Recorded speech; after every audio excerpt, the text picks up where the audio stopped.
Praise the Lord. ஆண்டவரும் அருமை இரட்சகருமாகிய இயேசு கிறிஸ்துவின் நாமத்தில் நான் உங்களை வாழ்த்துகிறேன். மறுபடியுமாக கர்த்தருடைய பரிசுத்தமுள்ள சன்னிதானத்திலிருந்து கர்த்தருடைய பரிசுத்தமான வார்த்தைகள் மூலமாய் உங்களை சந்திப்பது மிகுந்த மகிழ்ச்சி.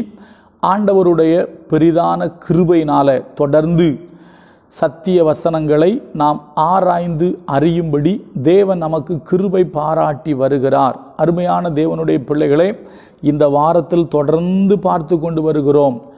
மனித அழைப்பில் மயங்கிவிடாதே என்கிற தலைப்பில் நம்ம நேற்று பார்த்தது உங்களுக்கு ஞாபகம் இருக்கும் என்று நம்புகிறேன்.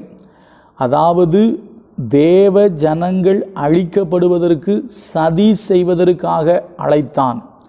சதியின் அழைப்பு, அதாவது சதி செய்ய அழைப்பு என்கிற தலைப்பில் நம்ம நேற்று பார்த்தோம். இன்றைக்கு அந்த செய்தியினுடைய தொடர்ச்சியை நம்ம பார்க்க போகிறோம். எப்படி பிழையாம் அந்த மோவாப் ராஜாவுக்கு ஒரு சதியை சொல்லிட்டு போயிட்டான். பிழையாம் சொன்ன அந்த சதி திட்டத்தின்படி அடுத்து ஒரு சம்பவம் நடக்கிறது. இப்போ நான் படிக்கிறேன் பாருங்க, இந்த அழைப்பை பாருங்க. ஒருவேளை இந்த அழைப்பு உங்களுக்கு வந்தாலும் நீங்கள் மயங்கிவிடக்கூடாது. அதனால தான் நமக்கு கர்த்தர் கொடுத்த செய்தியின் தலைப்பு மனித அழைப்பில் மயங்கிவிடாதே. மனிதர்கள் அழைப்பார்கள், பொன் வெள்ளி தருகிறேன், இல்லைன்னா பாவம் செய்ய அழைப்பு வருகிறது. நம்ம வரிசையாக பார்த்தோம் அல்லவா? வா, எங்களோடே வா, கொள்ளை பொருட்களினால் நம்முடைய வீடுகளை நிரப்புவோம், என்னோடே வா, இரவு முழுவதும் என்ன செய்வோம், நம்ம இரவு முழுவதும் நம்ம இன்பங்களினால் பூரிப்போம் என்று எழுதப்பட்டிருக்கிறது. அதை பார்த்தோம் அல்லவா? அதே போல் என்னோடு வா, உன்னை நான் கனப்படுத்துகிறேன்னு சொல்லி அவன் அழைச்சான்.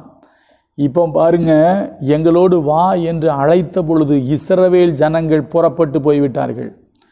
இதை சொல்லிட்டு இன்னொரு ராஜா சொன்னதை நான் உங்களுக்கு சொல்கிறேன். இந்த வசனத்தை முதல்ல படிக்கிறேன். என்னாகமத்தின் புஸ்தகம், ஏன்னா இது நேற்றினுடைய தொடர்ச்சியாகவே இது வருகிறது. என்னாகமம் 25:1-2 படிக்கிறேன் பாருங்க. இஸ்ரவேல் சித்திமிலே தங்கி இருக்கையில் ஜனங்கள் மோவாபின் குமாரத்திகளோட வேசித்தனம் பண்ண தொடங்கினார்கள். அவர்கள் தங்கள் தேவர்களுக்கு இட்ட பலிகளை விருந்துண்ணும்படி ஜனங்களை அழைத்தார்கள். அதான் சொன்னேன், மனித அழைப்பு. அந்நிய தேவர்களுக்கு பலியிட்டதை புசிக்கும்படி அழைப்பார்களே, ஆனால் தேவ பிள்ளைகள் அங்கு போகக்கூடாது. அதான் உண்மை. சரியா? என்ன நடக்குது? அவர்கள் தங்கள் தேவர்களுக்கு இட்ட பலிகளை விருந்துண்ணும்படி ஜனங்களை அழைத்தார்கள். என்ன சொல்லியிருப்பாங்க? வாங்க வாங்க, எங்கள் வீட்டுக்கு விருந்துக்கு வாங்க, விருந்துக்கு வாங்க அப்படின்னு சொல்லி கூப்பிட்டுருப்பாங்க. ஆனால் அந்த விருந்து என்ன விருந்து? அது விக்கிரகத்துக்கு பலியிட்ட விருந்து. ஐயா, விக்கிரகத்துக்கு பலியிட்டதை கிறிஸ்தவர்கள் சாப்பிடக்கூடாது. புதிய ஏற்பாட்டுக்கே நீங்கள் வந்தாலும் ஒரு ஒரு உடன்படிக்கை, ஒரு என்ன சொல்கிறது, ஒரு ஒப்பந்தம் பார்க்குறாங்க, ஒரு ஒப்பந்தம் போடுறாங்க, இல்லைன்னா ஒரு சபை கூடி ஒரு முடிவெடுக்குது. என்ன முடிவெடுக்குது? விக்கிரகத்துக்கு படைச்சதை சாப்பிடக்கூடாது. அதே போல் நெருக்குண்டு செத்ததை சாப்பிடக்கூடாது, ரத்தம் சாப்பிடக்கூடாது, வேசித்தனத்துக்கு விலகி இருக்கணும். இந்த நாளும் தான் புதிய ஏற்பாட்டில் வர்ற ஒரு முக்கியமான காரியம். விருத்த சேதனம் பண்ண வேண்டாம், அதற்கு பதிலாக நீங்கள் இதை கடைப்பிடிங்க அப்படின்னு சொல்லுவாங்க. அப்போ கவனிங்க, வசனம் தெளிவாக சொல்லுது, விக்கிரகத்துக்கு படைச்சதை உங்களை யாராவது சாப்பிட்டா கூப்பிட்டாங்கன்னா வாங்க வாங்க அப்படின்னு கூப்பிட்டா நீங்கள் என்ன செய்யக்கூடாது? போகக்கூடாது.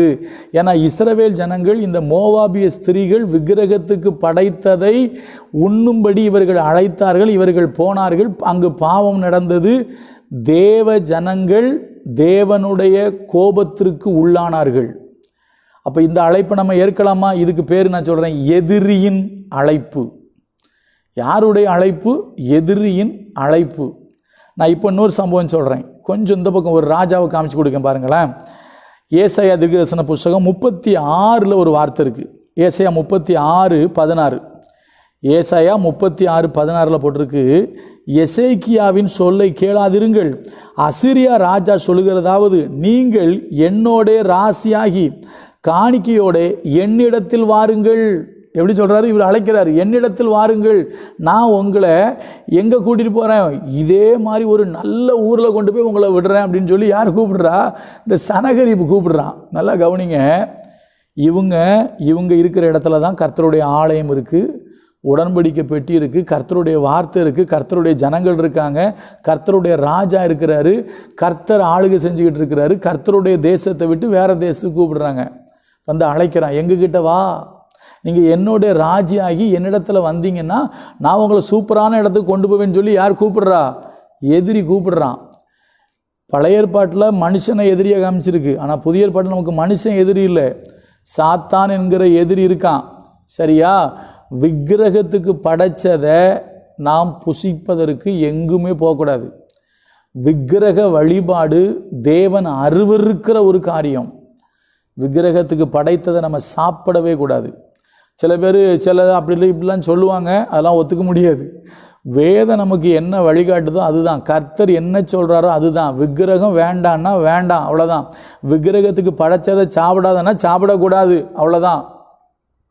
அதை விட்டுவிட்டு இல்லைங்க நாங்களாம் ஒன்றுக்குள்ள ஒன்றுங்க அப்படிலாம் சொன்னாச்சுன்னா, ஒன்றுக்குள்ள ஒன்றா எல்லார்ட்டையும் நல்லா பழகுங்க, எல்லாரையும் நேசிங்க. நமக்கு எல்லாரும் வேணும், எல்லாரையும் நேசிப்போம், எல்லாரையும் சிநேகிப்போம். ஆனால் விக்கிரக வழிபாடு தேவன் அருவருக்கிற ஒரு காரியம், அதை நம்ம செய்யக்கூடாது.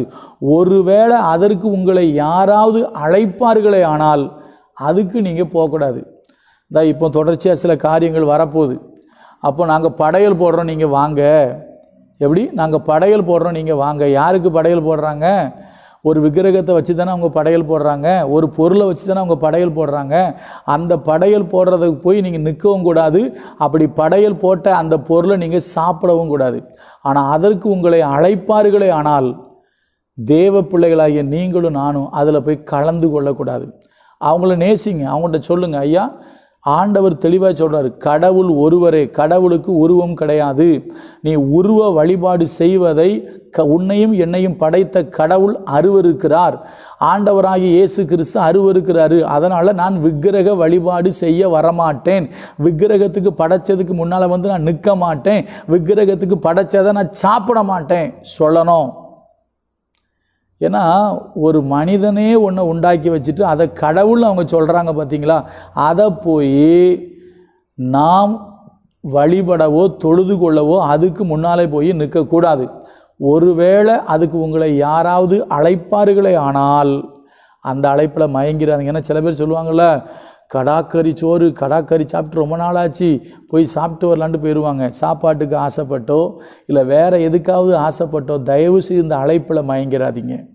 அப்படி மயங்குனீங்கன்னா நீங்கள் தேவ ஆசீர்வாதத்தை பெற்றுக்கொள்ள முடியாது. சனகரிப் சொல்கிறான், என்னிடத்துல வாங்க, உங்களை நாங்கள் நல்ல இடத்துல கொண்டு வைக்கிறேன். பாருங்கள், இவங்க இருக்கிற இடத்துல கர்த்தருடைய ஆலயம் இருக்குது, கர்த்தருடைய பெட்டி இருக்குது, கர்த்தருடைய வார்த்தை இருக்குது, கர்த்தருடைய தீர்க்கதரிசி இருக்காங்க. இதையெல்லாம் விட்டுட்டு அங்கே போகணுமா? எப்படி? இதையெல்லாம் விட்டுட்டு அங்கே போகணுமா? உண்மையான தெய்வம் இங்கே இருக்கிறாரு, வானத்தையும் பூமியும் படைச்ச கடவுள் இங்கே இருக்கிறாரு, இதை விட்டுட்டு அங்கே போகணுமா? அப்படி யாராவது உங்களை அப்படி இப்படின்னு மயக்கி கூப்பிட்டாங்கன்னா நீங்கள் போகாதீங்க. போனால் உங்களுக்கு ஆசீர்வாதம் இல்லை. இஸ்ரவேல் ஜனங்கள் மோவாபிய பெண்களுடைய அழைப்பை ஏற்று அங்கு போனதுனால அந்த வாதையில் 24,000 பேர் செத்து போனார்கள். அதனால் மறுபடியும் சொல்கிறேன், விக்கிரகங்களுக்கு படைத்தவைகளை புசிப்பதற்கு யாராயிலும் உங்களை அழைப்பார்களே ஆனால் அவர்கள் நண்பர்களாகத்தான் இருப்பார்கள். அந்த நண்பர்களை நீங்கள் மெச்சிக்கொள்ளுங்கள், அந்த நண்பர்களுக்காக நீங்கள் உயிரையும் கொடுக்கலாம். ஆனால் வேதம் சொல்லுகிறது விக்கிரக வழிபாடு ஆகாது. அப்போ நீங்கள் தெளிவாக சொல்லுங்கள், நான் உன்னை நேசிக்கிறேன், உனக்காக என்ன வேணாலும் செய்கிறேன், ஆனால் விக்கிரகத்தை வழிபடுவதற்கு என்னை அழைக்காதே, விக்கிரகத்துக்கு முன்பாக நிற்பதற்கு என்னை அழைக்காதே, விக்கிரகத்துக்கு படைச்சதை சாப்பிடுவதற்கு என்னை அழைக்காதே. அப்படி அழைச்சாங்கன்னா அந்த அழைப்புக்கு நீங்கள் இணங்காதீங்க. இணங்குனீங்கன்னா நீங்கள் தேவனுக்கு பிரியமானவங்களாக இருக்க முடியாது. கர்த்தர் நல்லவர், அவர் கிருபை நம்மேல் என்றும் உள்ளது. நாளைக்கு இன்னொரு காரியத்தை பார்ப்போம். God bless you.